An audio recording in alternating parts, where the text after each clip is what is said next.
Funny games are hard to make, but not outright impossible. Proof of this lies in the small scatterings of rare punchlines across gaming's history, from decades-old point-and-click adventures on Monkey Island to the slapstick-ridden British streets of this year's Thank Goodness You're Here. Fascinatingly, it turns out 2024 has another, perhaps unexpected contender for funniest game of the year on the way, and it carries a hat and whip.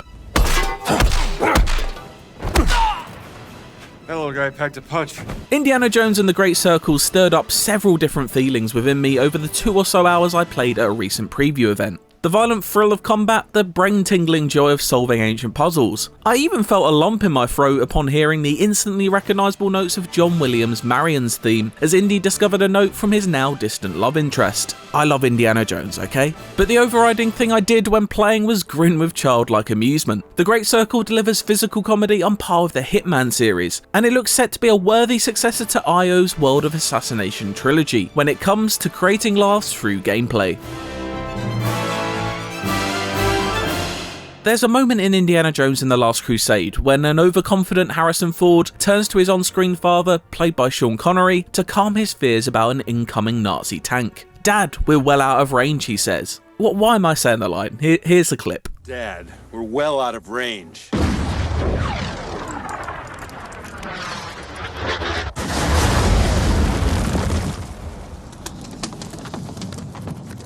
A combination of sharp scriptwriting, pinpoint performances, and Steven Spielberg's masterful ability to play action scenes for both thrills and laughs within seconds of one another, it's a useful reminder of just how humorous the indie films are. It's very encouraging then that from what I've played so far, The Great Circle is continuing that legacy of action comedy. Pushing enemies off high ledges and hearing their steadily fading Wilhelm screams is one thing, but it's in the malleable disposable weapon system that the chuckles really emerge. During an under the cover of night infiltration of the Vatican, I had too much fun picking up any old item I could and bonking unaware guards over the head with them. Truncheons, shovels, umbrellas, and 3 different stringed instruments all collided with the backs and skulls of my unsuspecting prey. The combination of everyday object whistling through the air before hitting its bemused target with a thud made me laugh every time. It's a simple pleasure, but maybe I'm a simple man. It all built up to my piece de resistance though, as I foolishly threw a pocketed biscotti at an Italian bruiser. I haven't got that gameplay here, but trust me, it was really funny. It dealt no damage, but did make for a sweet moment of puzzlement on his face before he raised his fist to cover it. It felt like the punchline in an unwritten indie adventure, one where a desperate Dr. Jones tries his luck with whatever's in his bag and comes up desperately short. It's this willingness for the Great Circle to let you play with your food, and many other household items, that reminded me of the childish joy that IO Interactive's Hitman games deliver in spades, sometimes literally. Indy may not have the gameplay design flexibility that Agent 47's missions possess. Given a banana, our favourite archaeologist's actions would likely be limited to either thumping with or throwing it, instead of laying it down as a trap. Something is definitely not right here. But the essence of Hitman's physical action comedy is absolutely there to be felt. And while the Great Circle may not share Hitman's freedom of approach, it does try to include a number of pre-baked opportunities. For instance, on a trip to an excavation site at the Great Pyramids of Giza, I had to turn on a generator in order to power an elevator. Doing so electrified the water around me and fried a couple of unsuspecting members of the Third Reich. Whipping guns out of Nazi fingertips and witnessing the shock on their faces is also a thrill, as is wrapping it around their ankles to trip them up, and disguising yourself as a local dig worker shares the same feeling of naughtiness that dressing as one of 47's many outfits does. Get caught and you'll have to fight your way out of the situation. The panic in itself creating comedy and reflecting Indy's clumsy, sometimes bumbling nature, as you grab hold of anything close and chuck it at anyone with a swastika on their sleeve. This is a professor of history who fancies himself a swashbuckling archaeologist after all, not a full-blooded action hero. This is best displayed in the game's opening encounter, where he is quickly knocked out by the man-mountain of a mysterious figure, played by the Candyman himself, Tony Todd. This is a museum! Careful!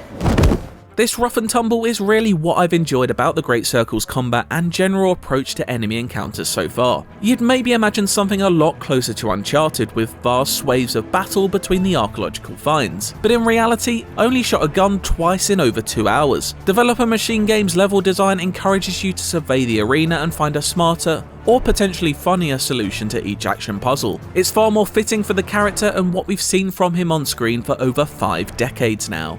All of this talk of player-led gameplay should not fully overshadow the great job that Machine Games has seemingly done when it comes to the more authored aspects though. The story, world and characters. The tone feels authentically indie, and the snappy writing combined with Troy Baker's uncanny Ford impression goes a long way to evoking the pulpy tone of the original movie trilogy. Someone's getting expelled tonight. Jones comes across as that delightful blend of smarts, sarcasm and cockiness that made us fall in love with him the first time around. A combination of tickling one-liners when delivering knockout punches, Another satisfied customer. and charmingly crafted cutscenes, such as Indy's horror at having to feed a friend's pet snake, are genuinely funny. It all links back to Machine Games and Bethesda's collaborators Lucasfilm, and indeed the beloved LucasArts games of the 90s. Hits such as The Secret of Monkey Island, Grim Fandango, and of course Indiana Jones and the Fate of Atlantis were not only incredibly fun point-and-click adventures, but frequently hilarious. Not only brilliantly written, they frequently delivered laughs through gameplay and the bizarre use of items such as rubber chickens and balloon animals. It's exciting to see Machine Games embrace this use of everyday objects as comedy props too, as well as the more expected humour that traces back to the studio's Wolfenstein series that also poked fun at the Nazi regime. If BJ Blazkowicz can find himself auditioning for Hitler at his Venus base, just think of what bizarre situations the Swedish studio has in store for Indy, who himself is no stranger to the occult or otherworldly. You have chosen wisely. It's fair to say I find myself very encouraged by what I've played of the Great Circle. Its willingness to be silly but never compromise smart gameplay systems for cheap laughs is hitting a sweet spot for me that I want out of an Indiana Jones game. With the tone nailed, I'm left very excited to uncover the full adventure in December. For now though, check out this extra look at some gameplay. This will come in handy.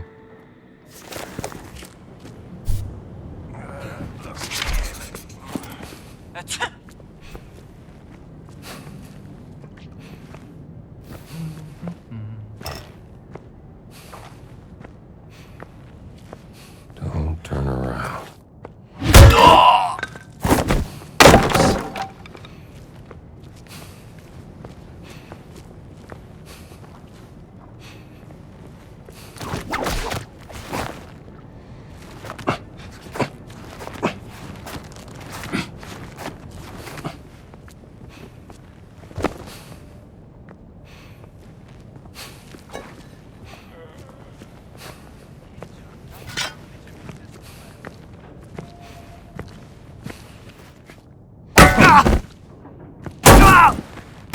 Wish I had you. Here we go. For more Indiana Jones and the Great Circle, check out our full hands-on preview, and for everything else, stick with IGN.